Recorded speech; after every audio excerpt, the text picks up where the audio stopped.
What's up, guys? New video in the channel. You will tell that I am not in the same kind of setup that I have previously, but it's just that I'm away from home. And this video will talk a little bit about the winter transfer window and what are my favorite signings and how I think they are gonna impact the team that they are signing for. And to start with, I wanted to talk a little bit about how the leagues are performing in the terms of investing money into their teams, because I think it's something important and it's something that kind of stimulates the market, and it's not like all just bringing guys from the youth teams and making them play, because it's something important to bringing people from different type of leagues. It makes it a little bit more exotic for the fans, and especially as a La Liga fan and a Liga Spaniard, I pretty much struggle to understand the strategy that La Liga is pursuing with this thing, because La Liga right now, they only invested 26 million across all the teams. 26 million, and 13 were invested in one player, so that means that 13 million were invested in a bunch of loans and things like that. And then you had the case of the Premier League that they have spent around, if I'm right, 250 million. Obviously, a lot of that can come from Manchester City and the many signings that they've done, but it's just something to put into perspective when we are having the debate of which one is the best league or not. Economically, there is no debate which one is the best league. It has to be the Premier League, because all the players go there because the resources are higher, and the teams and the players want to pursue a different kind of level that they have in La Liga. They don't have as much as economic power as they used to be, as the same as Serie A, for example. But after this little bit of an introduction, I'll start with the signings that I think they are most impactful for the teams.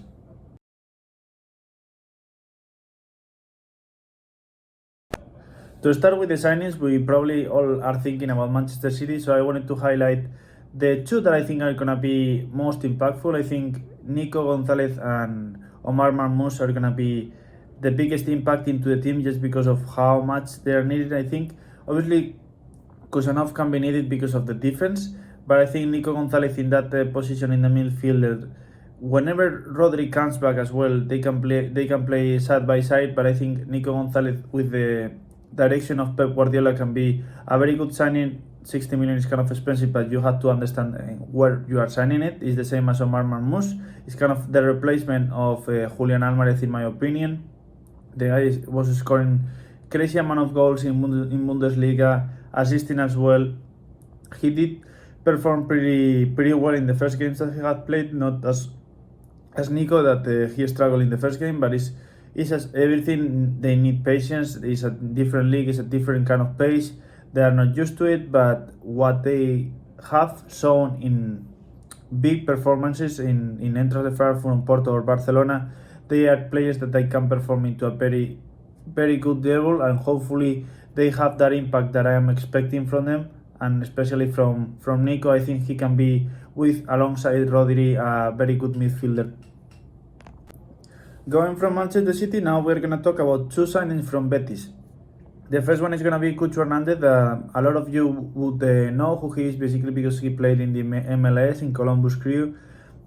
He was scoring crazy amount of goals, and Betis was needing that kind of striker, basically a number 9.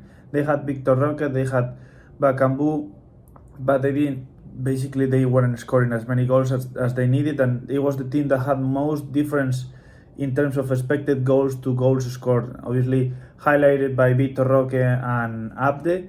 But the addition of having Cucho Hernandez in the team, I think, is going to be very differential for this remaining part of the season for Betis, and hopefully they get into the Euro positions. And obviously adding Antony into this kind of rotation with the very good first games that he has had is something that is really shocking, just basically seeing what Antony was doing at Manchester United, and how Manchester United can be a kind of a toxic environment, just basically of the amount of pressure and the amount of eyes that you have on you, that players like Antony, that we all thought that he was very bad, now he comes to Betis and he's like a new player. The goal that he scored today against Celta de Vigo, it was something that probably he couldn't have done in Manchester United, just basically because of the pressure that he has inside of him.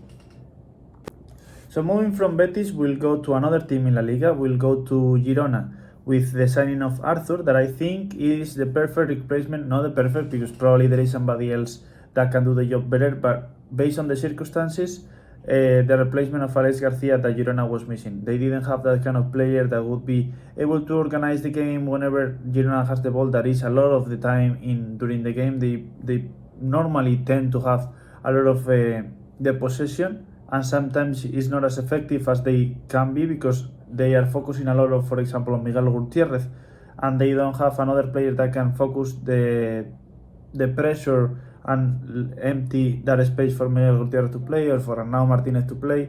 So it's a really good signing in my opinion, because they were needing that kind of profile, and Oriol Romeu is not that kind of guy. He's not going to give you the same amount of deliveries in terms of where to put the ball and how to do it.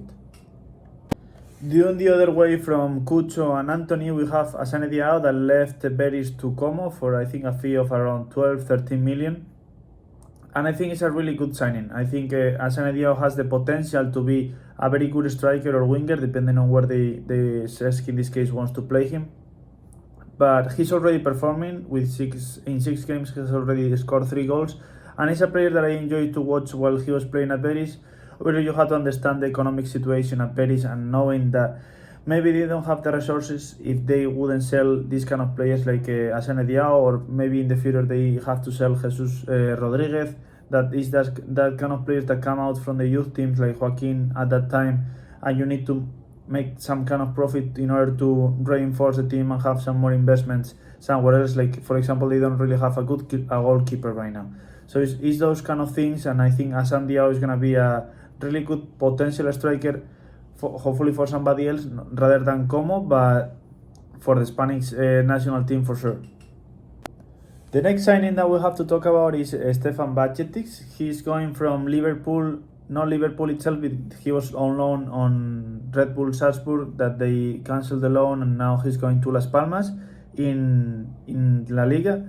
And I think it's a really good signing, because Las Palmas was missing that kind of player and was missing the energy that Stefan can bring into the team. Obviously, with now Kylian hopefully recovering pretty soon from his illness, is going to be needing that kind of player that has the energy in the midfielder, along with Javi Muñoz, to be able to connect with that Moleiro, with Fabio Silva, with Sandro, because that was the kind of missing piece in Las Palmas at this time of the season, while at the beginning with Diego Martinez everything was smooth and everything was working fine, but now you could see that a little bit with missing Esugo, and now without Kylian, the midfield position was a little bit empty, and hopefully with Stefan Bajcetic jumping into that role, he can really recover the level that he had at Liverpool, and who knows if a potential move in the summer, but hopefully if it's not that, he can stay in Liverpool.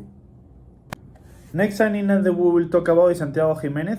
We know that Milan has reinforced themselves also with Walker or with Joao Felix, but I wanted to highlight the Mexican striker, because I think he has a potential to be a really good striker in the future, and obviously is a must use at the moment for Milan, because with Tammy Abraham, obviously Morata leaving to Galatasaray, they don't really have the big number 9 figure where he can score that amount of goals, and he's already performing. He is scoring, or he assisted in his first game, he scored in his second, and I think he has the potential to be that kind of reference for Milan to just leave those kind of toxic things that we were seeing with prior coaches, and now focus on Sergio Conceição's aspect of the tactics, and see where they can take that team into a Champions League position and further in the Champions League that they've done in the past, because Milan is a really historic team, and they don't really deserve to be in the positions that they've been in the past. Talking about Europe, because we all know that they've won the Serie A a couple of times in these previous years. But yeah, other than that, I think Santiago Jimenez is a great signing, and it's probably my favorite signing of the winter transfer. I have a lot of hopes on the guy. And to finish off, we'll do two signings that were like one opposite to each other. We had Kolo Muani going from PSG to Juventus, and we had Kvaratskhelia going from Napoli to PSG. Let's start with Kolo Muani. I think he has the good things that Juve is needing at the moment. They didn't have that amount of goals that they needed because they were tying too many games. And Vlahovic is not performing as much. And if you see the Juve team is not what it used to be, you thought about Carlos Tevez, you thought about Dybala at his prime, Pogba, but right now Juve is not what it used to be. And hopefully with Kolo Muani bringing him into the team and hopefully scoring a lot of goals, they can actually put Juve back in the map. And in the other side we had Kvaratskhelia, that it was a shocking for me because I thought that he would stay in Napoli and he would be like the Maradona of Napoli, being from Georgia, but he chose to go to PSG, and it could probably be a good deal for him because obviously PSG is going to be fighting for the Champions League hopefully with Barcola, Dembele. Obviously I would think that he was going to play in the left and maybe move Barcola to the right, but then it's all about Luis Enrique and how he's going to be changing these kind of players. But I think could be a potential good move. Basically with the ideas that Luis Enrique has, he's always trying to take the best out of his players, and he's a very good coach, and I have very high hopes on Kvaratskhelia hopefully getting into a Champions League spot or something that it really matters more than being in Napoli and being the idol in Napoli, because when you think about moving to PSG, you think about the Neymars or you think about the Marco Asensios, that they were just looking for the money. So hopefully, so to conclude the video, basically those are the signings that I think are going to be more important for the teams in this half of the season that we have, and hopefully for the future, for those that are in loan, they can make the final move to those teams. But I hope you like the video, and if you have any signing that I haven't said, because I have left Marcus Rashford out, I have let some Manchester United signing, Manchester City as well. So let me know if you think that there is any other signing that is going to be super impactful and super good for the team in this half of the season, and as I said, for the future as well. And let me know what do you think and if you like the video. Thank you.